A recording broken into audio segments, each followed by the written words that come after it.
2, 3, and 4 of the electronics. The very, very first iteration was done by somebody else, and then I basically reworked the whole thing to meet our improved requirements and adjust a bunch of stuff. But I was told, hey, when the battery dies on this thing, you've got this LED over here blinking, you know, a current status, but it's reporting a different status than the low battery, which was true. And they identified, like, hey, this is still blinking green while the battery is dead. Can you change that so that... Whoa. Songs of the Spellbound Sea.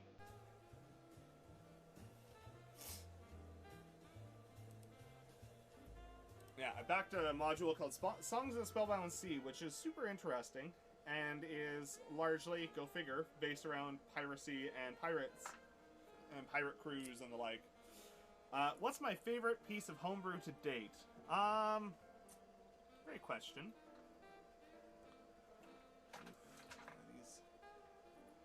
Those are a little lifted.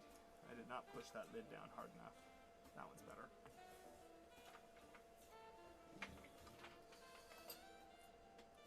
Favorite piece of homebrew to date? To get it.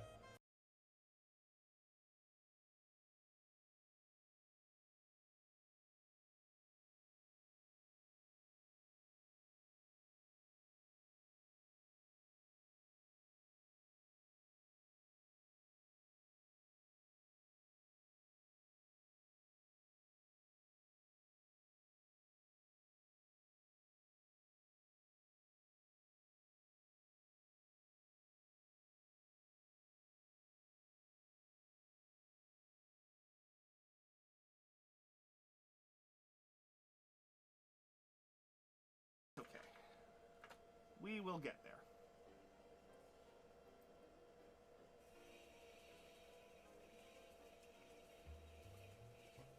More damage against the monsters guy.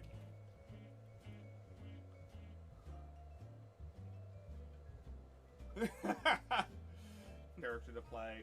Because one of my big things I always maintain is if you're running a new game, running a game for new players, you never want your players to feel like they can't be ridiculous. As a result, you want somebody who's going to be the most ridiculous person at the table. And it gives everybody else the permission to be silly. So, as a result, you had Chonk, who spoke with a really, really squeaky voice, right? Like, winning is everybody having fun. You can beat a combat, but you can also lose by beating a combat if everybody was so bored the entire time nobody cared. You know, and I know that that Theo mentioned that last night, that they'd recently done a combat and they were so bored because they spent half an hour smashing against a zombie and it was a foregone conclusion. Move on. We roll dice to figure out if something is or isn't going to happen. If there is no probability of something not happening, then just move on. You guys smash the zombies' head in. Oh, you know, it had 100 health left? Actually, it only had 1. Congratulations. How do you want to do this? How do you guys... Is that better, Carrot?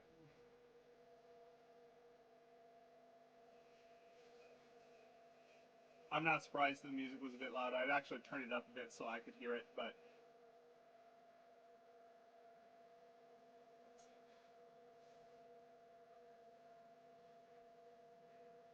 Because for some reason, OBS just really likes being the most quiet thing on my computer.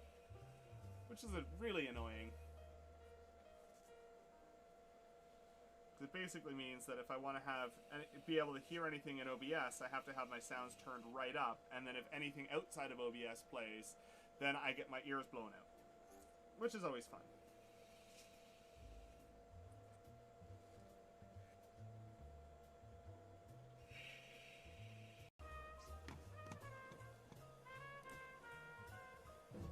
Oh, thanks, Nightbot. Really appreciate that. Good job.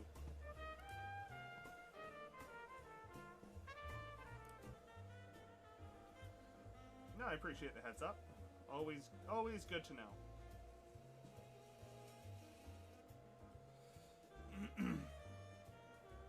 I recently backed a new 5e module though that I'm looking forward to. It was called. Oh, of course that's not open. One moment. Let that load real quick. Oh, of course you're installing updates. Okay, well, I'll tell you what it was in a... Maybe I can get it on my phone.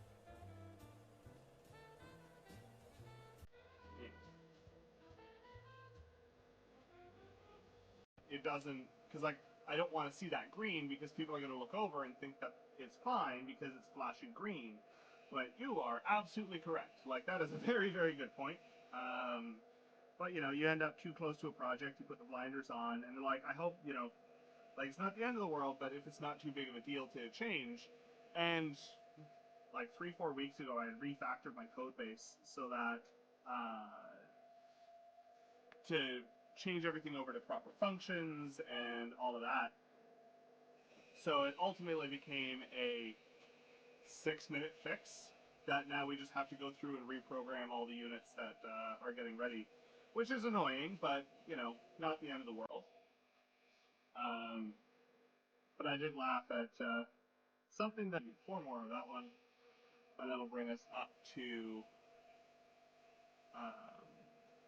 6 total for that set. I have 16 of them, but some of them have really lifted faces, and I want to actually evaluate, and I would rather get some polish so Carrot could do some inking and exploring colors and the like.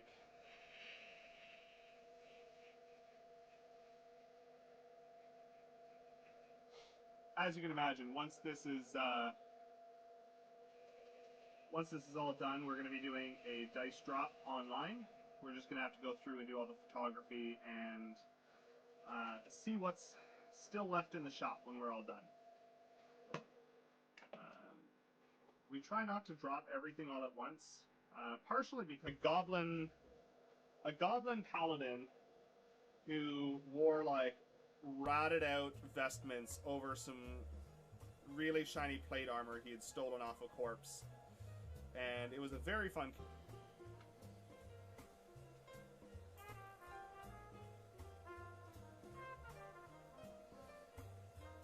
Thank you, Carrot.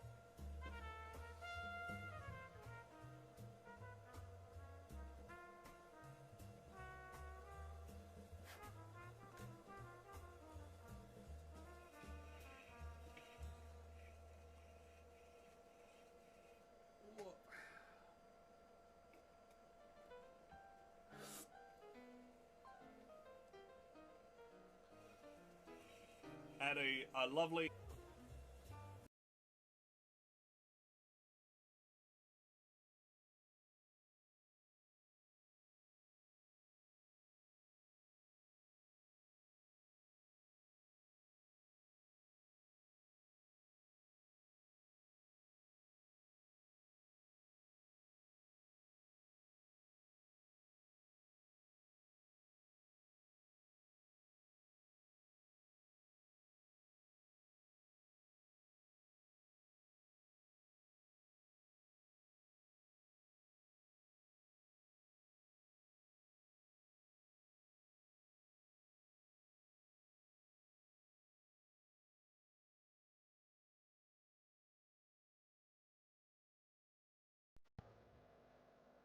Yeah, top of the combat. It says don't line up, and then does. Like, you know, because it's not like they were worried about metagaming in that aspect of, like... But, you know, I don't think it's a terribly difficult thing to assume that a dragon's going to have some kind of line attack. I will say, Kenny told me about when he ran a Shardland Dragon for his party, and I actually thought it was really interesting, because basically, they were beating the snot out of the dragon, having a good fight, and he basically went, you guys are a little over leveled for this, so I want to see what this actually looks like. And he had the dragon take off at a little win today, which was we're getting ready to ship a new product that I did the firmware and version.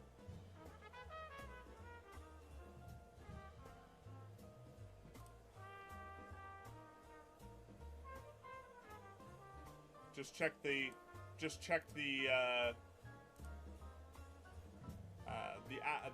users list, and I see you. I see you there.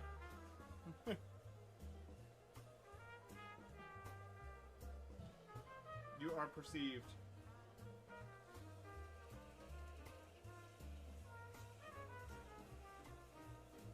No, not Franco. Thing is not always the easy part to balance for. Like, for instance, one of my players, they have a character who's a sorcerer, which basically means to be viable, they largely should probably have Fireball, right? They're a forest fae. They're a fairy. Fireball is a little bit horrific in their view, but they're all about manipulation and illusion and stuff like that. So they asked me if we could reskin Fireball to be psychic instead. And there was, so there was the question of, like, can we make it a different damage type? Because doing fire damage isn't really what my character would do. And to, I can't remember which way it went first, but basically at the end of the day, the joke was that it was a character, Mas Ombrou. Very much homebrew. And our goal became trying to get them to say Ombrou on stream, and we actually managed to make them do it, which was phenomenal and hilarious because they were not a very nice person. They were a bad DM, and basically shortly after that campaign ended, they pretty much saw themselves out of every possible community, which was hilarious. So yes, Ombrou is what if that was home. Sandpaper creates a really gross paste.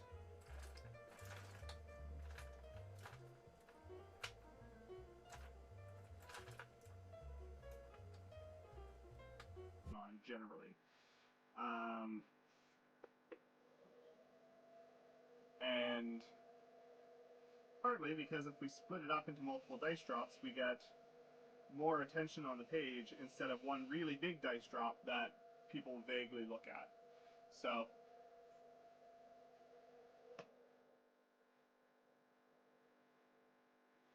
we'll be doing a dice drop. It probably won't be the full, complete totality of everything we have. So if you see something you really like, make sure you ask us.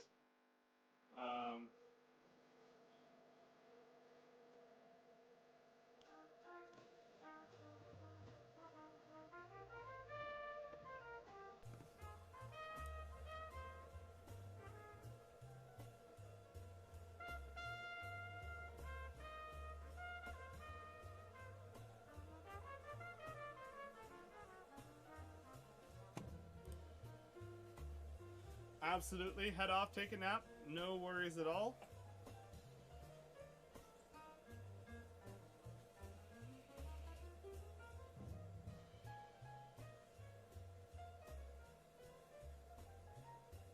Don't know what that noise was.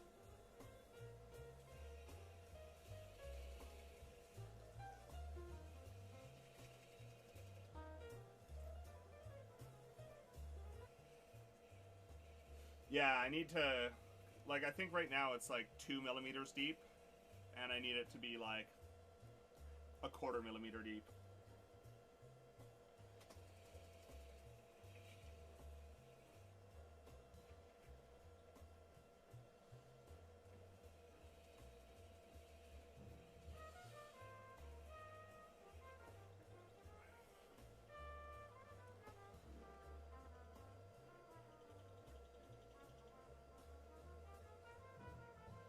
Oh, I know why that's so quiet.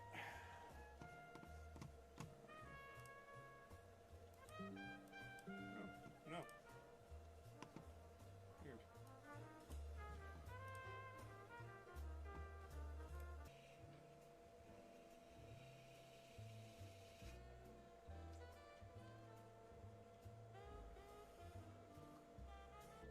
And they forget that, you know, you're playing a game, something that's supposed to be fun and enjoyable for you and everybody else.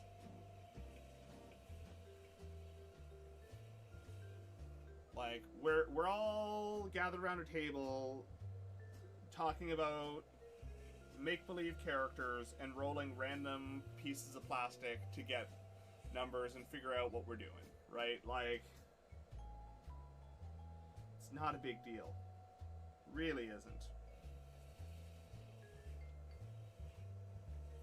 And it shouldn't be. The DM was not very good. They didn't really know what they were doing.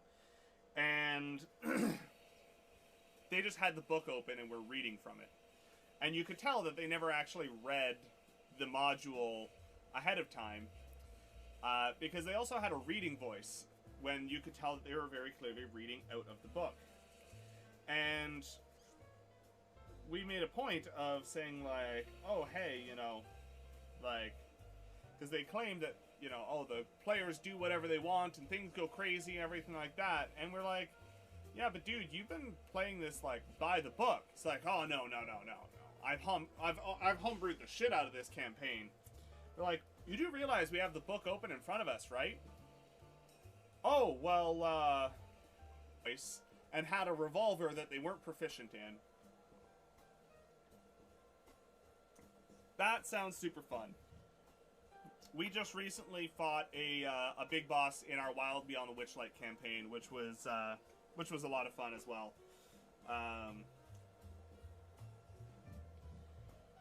And the party really did a fantastic job of divide and conquer, where my player spent the entire time destroying the equipment that was making them powerful.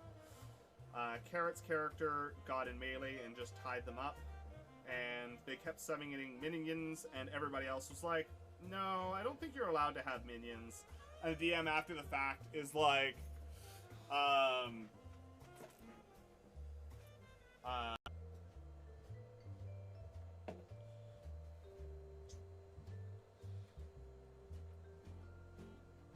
I want to work with my players so that they have the most fun possible.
We do all sorts of random stuff here. We do 3D printing, we do dice making, we do electronics and engineering.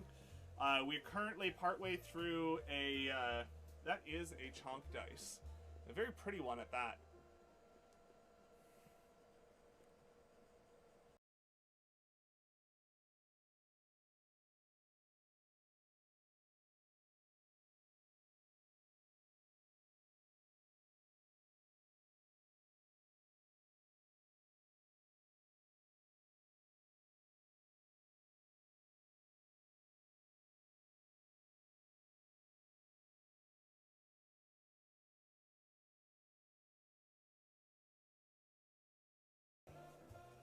So outside of this, the problem is they can oftentimes feel a little lackluster.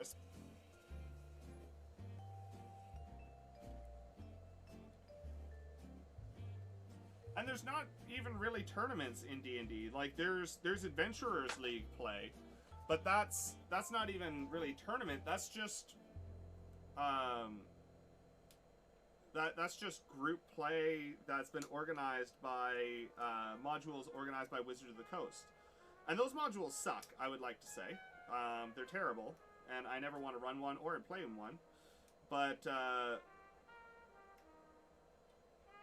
like, there isn't really it is a fairly big balance change because fire is resisted by the most creatures in the game, right?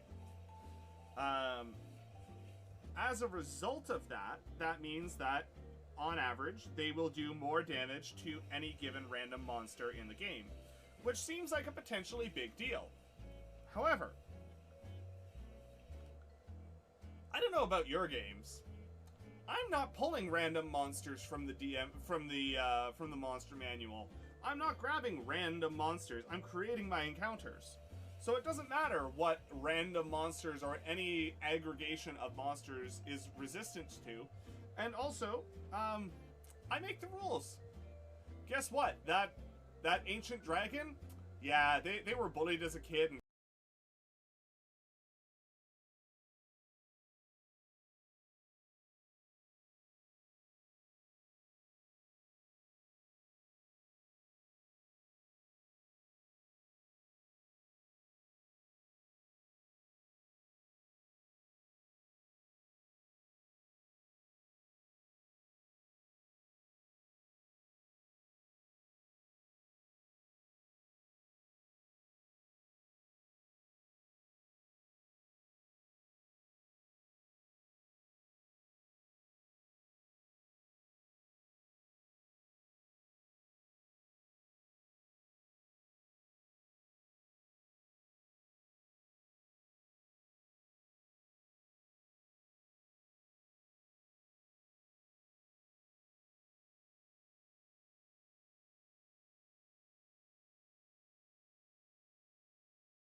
the proper welcome.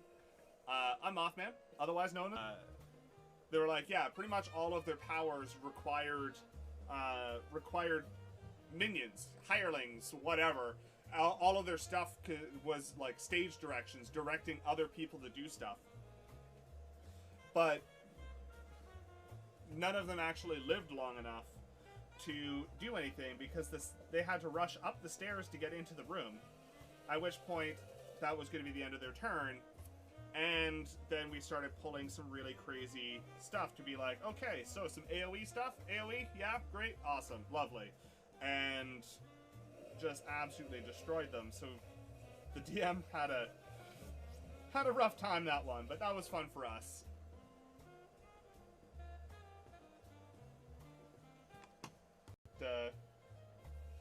Yeah, it's a little goblin paladin that was designed for keeping the party alive for some first-time players. And Twilight Clerics are particularly good at that. They are very, very, very strong at... they have some auras that allow people to max out healing, and they've got... they have an aura that maxes healing and also gives 10 hit points every round. And that's a passive thing that doesn't need to be re-upped or anything, so it's a pretty strong piece overall. Yeah, and then Carrot kept running away, which is fine. Whatever. But, yeah, they were it's a little overwhelming, and people don't know what to look at. Partially because it means that that our next dice drop, we're prepping the dice drop after the one we're currently working, especially in low levels. And given that this is a fairly low level campaign, we're like 2 years into it and we just hit level 7. you can't have a class that feels terrible at low levels if you're going to be spending the entire campaign at low levels. So we changed it, and it basically is like a wild magic monk that is built around the idea of protecting their friends. And it is fantastic. And it has been a lot of fun to revisit and go after. Explain Ombrou. In how much detail, Carrot? I mean, realistically, it's not like the parties involved are watching this stream, so I could probably actually be a little bit more specific.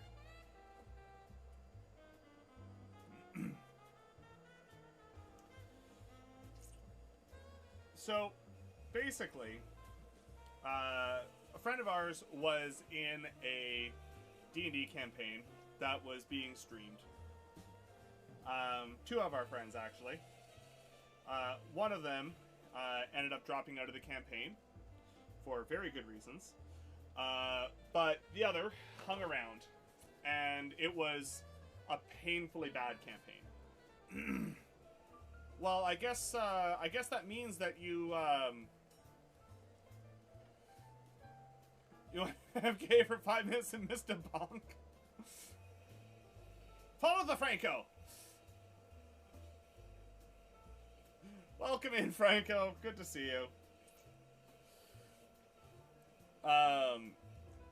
But basically, they were talking about how, you know, they homebrewed the shit out of this game, and we laughed at the fact that no, you haven't. You haven't changed anything. And it became one of those things that was a bit of a meme, right? Is, you know, you got homebrew, and then that ended up turning into thick skin. They don't really care much about psychic damage. Like, it doesn't matter. And people get really weird about some of this stuff.